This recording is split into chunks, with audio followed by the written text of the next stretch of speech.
வலியற்ற varicose vein சிகிச்சை எளிய 30 நிமிட செயல்முறை. 7847045678.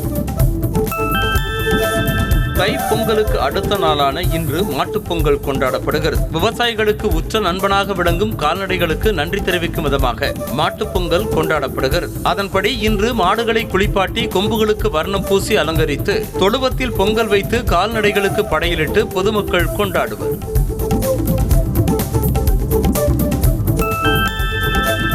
மதுரை பாலமேட்டில் இன்று ஜல்லிக்கட்டு நடைபெறவிருக்கும் இடத்தை அமைச்சர் மூர்த்தி மற்றும் மாவட்ட ஆட்சியர் சங்கீதா ஆகியோர் நேரில் ஆய்வு செய்தனர். அப்போது செய்தியாளர்களுக்கு பேட்டியளித்த ஆட்சியர் சங்கீதா, ஜல்லிக்கட்டில் பங்கேற்க 1000 மாடுகள் மற்றும் 700 மாடுபிடி வீரர்களுக்கு டோக்கன்கள் வழங்கப்பட்டுள்ளதாகவும் அத்துடன் சிறந்த காளை மற்றும் மாடுபிடி வீரருக்கு கார் பரிசாக வழங்கப்பட உள்ளதாகவும் தெரிவித்திருக்கிறார்.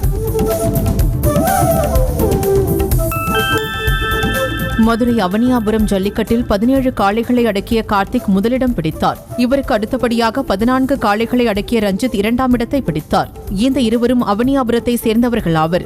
முதலிடம் பிடித்த கார்த்திக் கடந்த ஆண்டு நடைபெற்ற ஜல்லிக்கட்டில் 2ஆம் இடம் பிடித்தவர் என்பது குறிப்பிடத்தக்கது. மதுரை அவனியாபுரம் ஜல்லிக்கட்டில் முதலிடம் பிடித்த கார்த்திக்கிற்கு முதலமைச்சர் சார்பில் நிசான் மேக்னைட் கார் பரிசாக வழங்கப்பட்டது. மேலும் கன்றுடன் கூடிய பசுமாடும் அவருக்கு பரிசாக வழங்கப்பட்டது. இந்த போட்டியில் பங்கேற்ற அவனியாபுரத்தை சேர்ந்த GR கார்த்திக் என்பவரின் காளைக்கு முதல் பரிசாக அமைச்சர் உதயநிதி ஸ்டாலின் சார்பில் நிசான் மேக்னைட் கார் வழங்கப்பட்டது. மதுரை அவனியாபுரத்தில் நடைபெற்ற ஜல்லிக்கட்டில் காளை உரிமையாளர்களுக்கு மாநகராட்சி அதிகாரிகளால் 2000 உணவுப் பொட்டலங்கள் மற்றும் தண்ணீர் பாட்டில்கள் விநியோகம் செய்யப்பட்டன. நீண்ட வரிசையில் காத்திருந்த காளை உரிமையாளர்கள் மற்றும் உதவியாளர்களுக்கு மாநகராட்சி அதிகாரிகள் மற்றும் பணியாளர்கள் அவர்கள் இருக்கும் இடத்திற்கே தேடி சென்று உணவுகளை வழங்கினர்.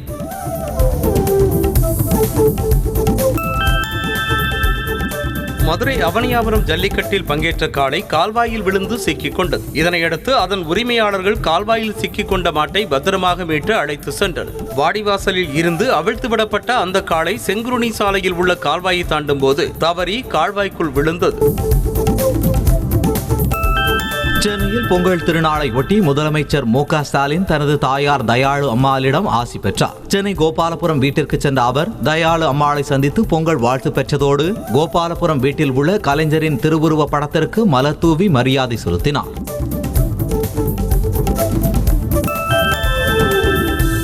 தமிழ் திருநாளாம் பொங்கல் திருநாளை ஒட்டி தமிழ்நாடு அமைச்சர்கள் முதலமைச்சர் மு.க. ஸ்டாலினை சந்தித்து பொங்கல் வாழ்த்து தெரிவித்தனர். சென்னையில் உள்ள முதல்வரின் இல்லத்தில் அமைச்சர்கள் KKSSR ராமச்சந்திரன், தங்கம் தென்னரசு, சு. முத்துச்சாமி, தாமு அன்பரசன், மா. சுப்பிரமணியன், PK சேகர்பாபு ஆகியோர் சந்தித்து புத்தகங்களை பரிசளித்து முதல்வருக்கு வாழ்த்து கூறினர்.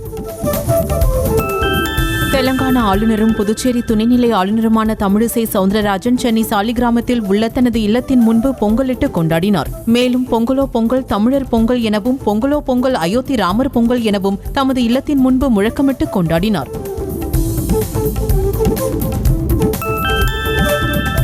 விருதுநகர் மாவட்டம் ராஜபாளையத்தில் 8000த்திற்கும் மேற்பட்ட தொழிலாளர்கள் கலந்து கொண்ட 54ஆம் ஆண்டு பொங்கல் விழா நடைபெற்றது. இதில் போட்டிகள் நடத்தப்பட்டு வெற்றி பெற்றவர்களுக்கு ராம்கோ குழுமத்தின் சேர்மன் வெங்கட்ராம் ராஜா மற்றும் அவரது துணைவியார் ஆகியோர் சிறப்பு பரிசுகளை வழங்கினர். மேலும் சிறப்பாக பணியாற்றிய 1952 தொழிலாளர்களுக்கு பரிசுகள் வழங்கப்பட்டன.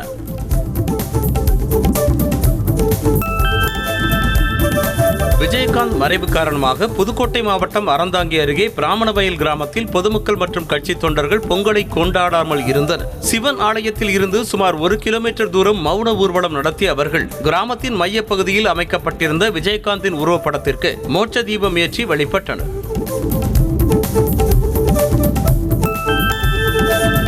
சென்னை அடுத்த பூவிருந்தவல்லி மேல்மாநகர் பகுதியில் இளைஞர்கள் சார்பாக சமத்துவ பொங்கல் விழா கொண்டாடப்பட்டது. அனைத்து வீடுகளிலும் கரும்பு, மஞ்சள் வைத்து பொங்கலிட்டு சூரிய கடவுளை வழிபட்டனர். பின்னர் பல்வேறு போட்டிகள் நடத்தப்பட்டு வெற்றி பெற்றவர்களுக்கு பரிசுகள் வழங்கப்பட்டன. இந்த பொங்கல் விழாவில் சிறுவர்கள், இளைஞர்கள், பெண்கள் என அனைவரும் கலந்து கொண்டு மகிழ்ச்சி அடைந்தனர்.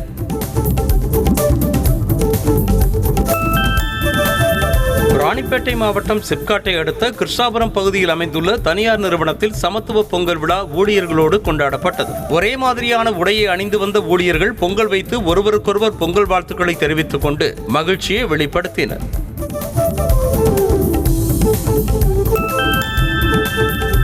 விழுப்புரம் மாவட்டம் திண்டிவனம் அருகே உள்ள ஆலகிராமத்தில் யமதண்டீஸ்வரர் சிவாலயத்தில் பொங்கல் பண்டிகையை முன்னிட்டு சிறப்பு பூஜை நடைபெற்றது. பொங்கல் பண்டிகையை முன்னிட்டு யமதண்டீஸ்வரருக்கு மலர்களால் அலங்காரம் செய்யப்பட 5 தலை நாக கிரீடத்தோடு பக்தர்களுக்கு அருள் பாலித்தார். இதில் திரளான பக்தர்கள் கலந்து கொண்டு சுவாமி தரிசனம் செய்தனர்.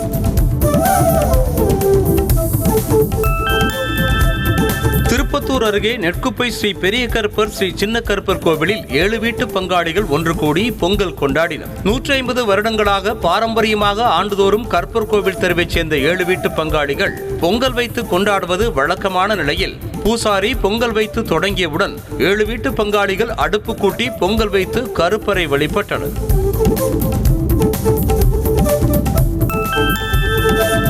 கரூரில் மாவட்ட காவல் கண்காணிப்பாளர் பிரபாகர் ஏற்பாட்டின் பேரில் ஆயுதப்படை மைதானத்தில் பொங்கல் விழா கொண்டாடப்பட்டது. இந்த விழாவில் அனைத்து காவலர்களும் ஒன்று கூடி சமத்துவ பொங்கலிட்டு மகிழ்ச்சி அடைந்தனர். இதனைத் தொடர்ந்து காவலர்களுக்கு கயிறு இழுத்தல், பானை உடைத்தல் உள்ளிட்ட பாரம்பரிய விளையாட்டுப் போட்டிகள் நடைபெற்றன.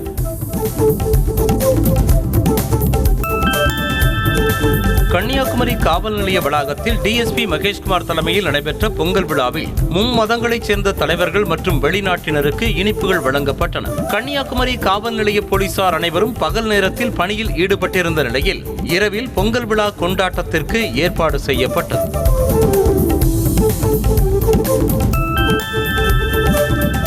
ஈரோடு அருகே பாரம்பரிய முறைப்படி விவசாய நிலங்களில் மேளதாளங்கள் முழங்க பொங்கல் விழா கொண்டாடப்பட்டது. கருங்கல்பாளையம் காவேரி கரை பகுதியில் கலைத்தாய் அமைப்பு சார்பாக நடைபெற்ற விழாவில் 5 வகை நிலங்களை குறிக்கும் வகையில் 5 பானைகளில் பொங்கல் வைத்து வழிபாடு செய்தனர். இதில் பறை இசை முழங்க பெரியவர்கள் முதல் சிறியவர்கள் வரை நடனமாடி மகிழ்ச்சியை வெளிப்படுத்தினர்.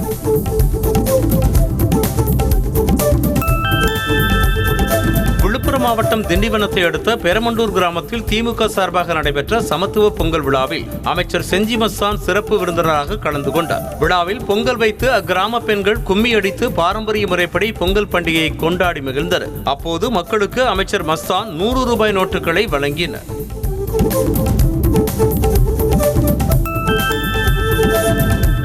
கோவை மாவட்டம் சூலூர் கருமத்தம்பட்டி காவல் நிலையத்தில் காவல் துணை கண்காணிப்பாளர் தங்கராமன் தலைமையில் சமத்துவ பொங்கல் விழா கொண்டாடப்பட்டது. காவலர்கள் ஒரே மாதிரியான உடையணிந்து நடனமாடி உரியடித்து தங்கள் மகிழ்ச்சியை வெளிப்படுத்தினர். பின்னர் விளையாட்டுப் போட்டிகள் நடைபெற்றன. அதில் வெற்றி பெற்றவர்களுக்கு பரிசுகள் வழங்கப்பட்டன.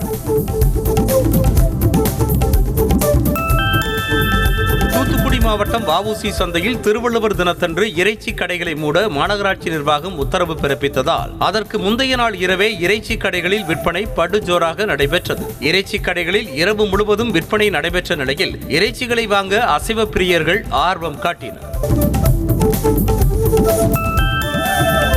பொங்கல் பண்டிகையை முன்னிட்டு விழுப்புரத்தில் நடைபெற்ற விழாவில் கலந்து கொண்ட முன்னாள் அமைச்சர் பொன்முடி தமிழர்கள் சாதி மத வேறுபாடுகளை கடந்து பொங்கல் பண்டிகையை சமத்துவ பண்டிகையாக கொண்டாட வேண்டும் என கூறினார். மருதம் அமைப்பின் சார்பாக ஏற்பாடு செய்யப்பட்டிருந்த விழாவில் பள்ளி மாணவிகளின் பரதநாட்டியம் உள்ளிட்ட பாரம்பரிய கலை நிகழ்ச்சிகள் நடைபெற்றன.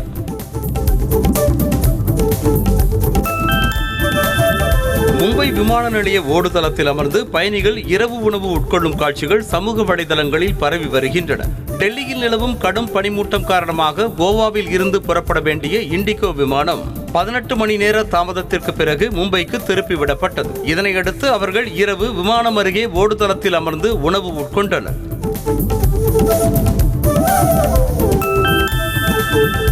ஓடுபாதையில் அமர்ந்து சாப்பிடுவது போன்ற வீடியோ பரவிய நிலையில் பயணிகளிடம் இண்டிகோ விமான நிறுவனம் மன்னிப்பு கேட்டுள்ளது. இது தொடர்பாக இண்டிகோ நிறுவனம் வெளியிட்டிருக்கும் அறிக்கையில் டெல்லியில் நிலவிய கடுமையான பனிமூட்டம் காரணமாகவே விமானம் திருப்பிவிடப்பட்டதாகவும் வரும் காலங்களில் இதுபோன்ற சம்பவங்கள் நடைபெறாமல் இருக்க தேவையான நடவடிக்கைகளை எடுப்பதாகவும் தெரிவித்துள்ளது.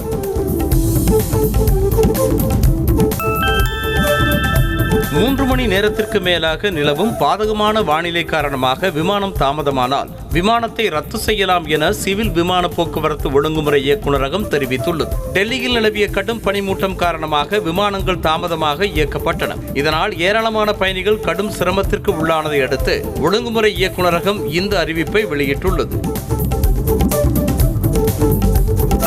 கடும் மூடுபனியால் டெல்லியில் விமான சேவை பாதிக்கப்பட்டதை பொறுத்துக் கொள்ளுமாறு பயணிகளுக்கு விமான போக்குவரத்து அமைச்சர் ஜோதிராதித்ய சிந்தியா கோரிக்கை விடுத்துள்ளார். டெல்லி விமான நிலையத்தில் காட்சித்திறன் 0 விடவும் குறைவாக உள்ளதால் பல விமானங்கள் தாமதமாக இயக்கப்படுவதுடன் சில விமானங்கள் வேறு நகரங்களுக்கு திருப்பி விடப்பட்டு வருகின்றன. 2 நாள் பயணமாக பிரதமர் மோடி இன்று கேரளா செல்கிறார். இன்று கொச்சி செல்லும் அவர் அங்கு மாபெரும் ரோட் ஷோ ஒன்றை நடத்துகிறார். பின்னர் 17ஆம் தேதி திருச்சூர் மாவட்டத்தில் குருவாயூர் செல்லும் பிரதமர் மோடி அங்கு நடிகரும் பாஜக முன்னாள் எம்பியுமான சுரேஷ் கோபியின் மகள் திருமணத்தில் பங்கேற்கிறார். பின்னர் மீண்டும் கொச்சி திரும்பும் அவர் அங்கு பாஜக கூட்டத்தில் கலந்து கொள்கிறார்.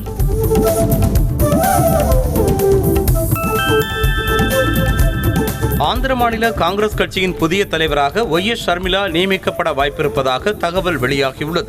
ஆந்திர மாநில காங்கிரஸ் தலைவராக இருந்த கிடுகு ருத்ரராஜு திடீரென தனது பதவியை ராஜினாமா செய்தார். இதனால் கார்கே, ராகுல் காந்தி முன்னிலையில் சமீபத்தில் கட்சியில் இணைந்த ஷர்மிளாவிற்கு பதவி வழங்கப்படலாம் என அரசியல் வட்டாரங்களில் பேசப்படுகிறது.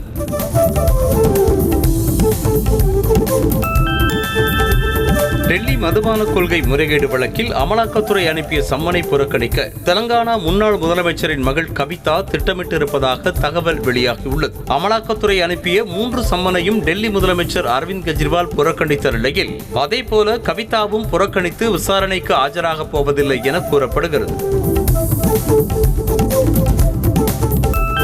இந்தியா கூட்டணியை வலுப்படுத்தும் விதமாக பஞ்சாப் மாநிலம் சண்டிகர் மேயர் தேர்தலில் கூட்டணி அமைத்து போட்டியிட ஆம் ஆத்மியும் காங்கிரசும் முடிவு செய்துள்ளன. வரும் பொது தேர்தலில் பஞ்சாப் மற்றும் டெல்லியில் இணைந்து போட்டியிட ஏதுவாக இந்த 2 கட்சிகளும் கூட்டணி அமைத்து போட்டியிட உள்ளன. மேயர் பதவி ஆம் ஆத்மிக்கும் மற்ற 2 பதவிகள் காங்கிரசுக்கும் வழங்கப்படும் என சொல்லப்படுகிறது. ஒடிசா மாநிலம் தியோகர் மாவட்டத்தில் உள்ள காந்தல் கிராமத்தில் மத்திய கல்வி அமைச்சர் தர்மேந்திர பிரதான் மக்களவைத் தேர்தலுக்கான சுவர் விளம்பர பிரச்சார திட்டத்தை துவக்கி வைத்தார். அப்போது அவர் சுவரில் வெள்ளையடித்த பகுதியில் பாஜகவின் தேர்தல் சின்னமான தாமரை படத்தை சுவரில் வரைந்து அசத்தினார்.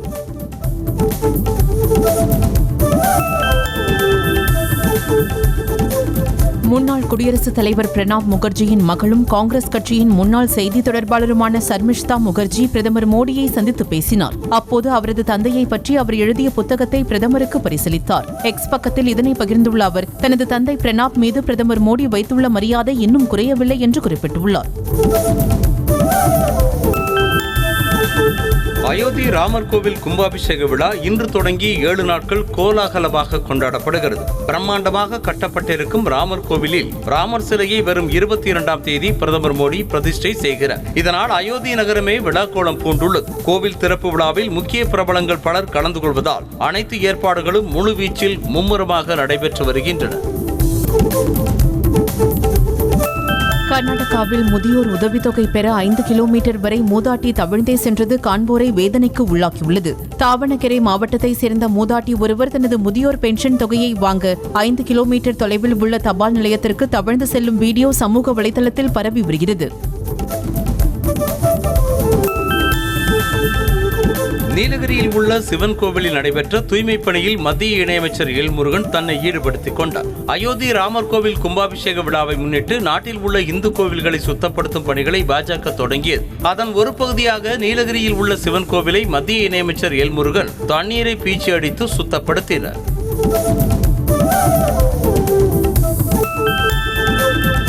கடலூர் மாவட்டம் சிதம்பரம் அருகே கிள்ளை பேரூராட்சி தலைவர் ரவிச்சந்திரன் முதல்வரை வாழ்த்தி பாடிய பாடல் சமூக வலைதளங்களில் பரவி அனைவரது பாராட்டையும் பெற்று வருகிறது. பொங்கல் பரிசு தொகுப்பு வழங்கியதையும் மகளிர் உரிமை தொகை வழங்கியதையும் பாராட்டி பேரூராட்சி தலைவர் பாட்டு பாட அதனை பின்தொடர்ந்து பெண்கள் கும்மி அடித்து கோரசாக பாடி அசத்தினர்.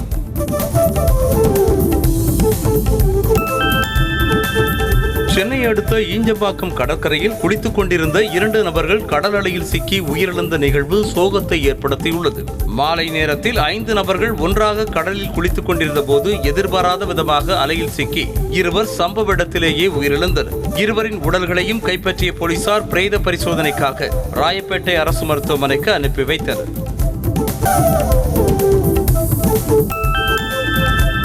அரியலூர் மாவட்டம் கல்லூர் கிராமத்தில் டாஸ்மாக் கடையின் பூட்டை உடைத்து 31 பெட்டிகளில் வைக்கப்பட்டிருந்த 1,97,000 மதிப்புடைய மது பாட்டில்களை மர்ம நபர்கள் திருடிச் சென்றனர். கடையின் பூட்டு உடைக்கப்பட்டிருப்பதாக அப்பகுதி மக்கள் கீழப்பழுவூர் போலீசாருக்கு தகவல் தெரிவித்த நிலையில் சம்பவ இடத்திற்கு வந்த போலீசார் வழக்கு பதிவு செய்து விசாரணை மேற்கொண்டு வருகின்றனர்.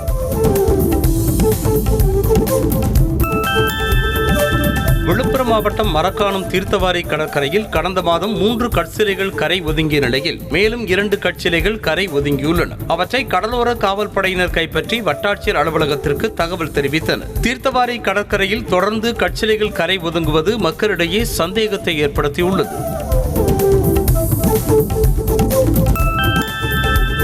நீலகிரி மாவட்டம் குன்னூர் மேட்டுப்பாளையம் தேசிய நெடுஞ்சாலை பகுதியில் சுற்றித் திரிந்த காட்டு யானைகளை வனத்துறையினர் வனப்பகுதிக்குள் விரட்டினர். உணவு மற்றும் தண்ணீர் தேடி வந்த இந்த யானைகள் கூட்டம் தேயிலை தோட்டத்திற்குள் புகுந்தது. தகவல் அறிந்து வந்த குன்னூர் வனத்துறையினர் யானைகள் கூட்டத்தை வனப்பகுதிக்குள் விரட்டினர்.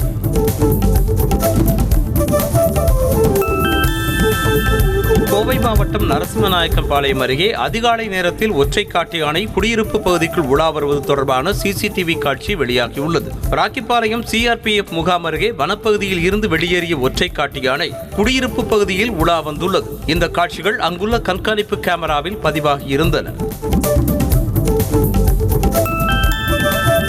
காரைக்கால் மாவட்டத்தில் பொங்கல் திருநாளை முன்னிட்டு நடத்தப்பட்ட கார்னிவல் திருவிழாவில் பின்னணி பாடகர் மனோ கலந்து கொண்டு பாடல்களை பாடினார். இந்த நிகழ்ச்சியில் சட்டமன்ற உறுப்பினர்கள், மாவட்ட ஆட்சியர், முதுநிலை காவல் கண்காணிப்பாளர், துணை மாவட்ட ஆட்சியர் உள்ளிட்ட அரசுத்துறை அதிகாரிகள் மட்டுமல்லாது சுற்றுவட்டார பகுதிகளில் இருந்து திரளானோர் பங்கேற்று இசை கச்சேரியை ரசித்தனர். சிவகங்கை மாவட்டம் திருப்பத்தூர் அருகே நெற்குப்பையில் ஒரே குடும்பத்தின் வாரிசுகளான 28 குடும்பத்தை சேர்ந்தவர்கள் ஒன்று கூடி பொங்கலை கொண்டாடினர். ராம என அழைக்கப்படும் வாரிசுகளான 28 குடும்பத்தை சேர்ந்தவர்கள் சென்னை, கோவை மட்டுமின்றி வெளிநாட்டிலும் வசித்து வருகின்றனர். பொங்கலை ஒட்டி இவர்கள் அனைவரும் ஒன்றிணைந்து பாரம்பரிய ஆடை அணிந்து பொங்கல் வைத்து கொண்டாடினர். ஆரோவில் மோகனம் கலாச்சார மையத்தில் நடைபெற்ற சமத்துவ பொங்கல் விழாவில் வெளிநாட்டினர் பங்கேற்று கொண்டாடினர். விழுப்புரம் மாவட்டம் ஆரோவில் மோகனம் கலாச்சார மையத்தில் சமத்துவ பொங்கல் விழா நடைபெற்றது. இதில் வீர விளையாட்டான சிலம்பம், குஸ்தி மற்றும் அந்தரத்தில் தொங்கும் யோகா உள்ளிட்ட பல்வேறு கலை நிகழ்ச்சிகள் நடைபெற்றது. இதனை வெளிநாட்டினர் உற்சாகத்துடன் கண்டுகளித்தனர்.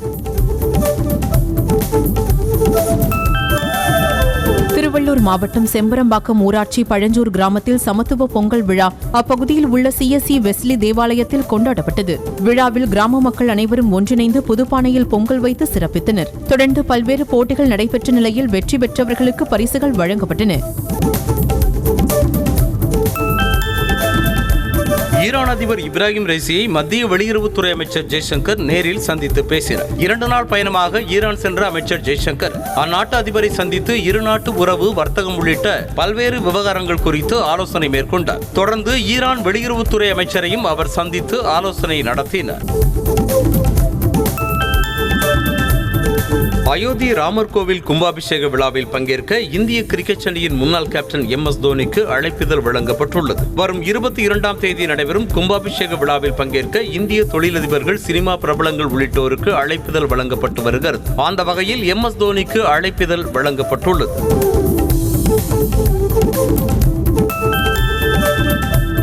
இந்திய கிரிக்கெட் அணியின் முன்னாள் வீரர் சச்சின் கிரிக்கெட் பயிற்சியில் ஈடுபட்ட வீடியோ இணையத்தில் அதிகம் பகிரப்பட்டு வருகிறது. வரும் ஜனவரி 18ஆம் தேதி பெங்களூருவில் நடைபெறவிருக்கும் OWOF என்ற கோப்பைக்கான தொடரில் கலந்து கொள்வதற்காக சச்சின் பயிற்சி எடுத்து வருவதாக கூறப்படுகிறது. இந்த நிலையில் சச்சினின் இந்த பயிற்சி வீடியோ அவருடைய ரசிகர்களால் இணையத்தில் வைரலாகி வருகிறது. செய்திகளை உடனுக்குடனும் துல்லியமாகவும் தெரிந்து கொள்ள சப்ஸ்கிரைப் பண்ணுங்க.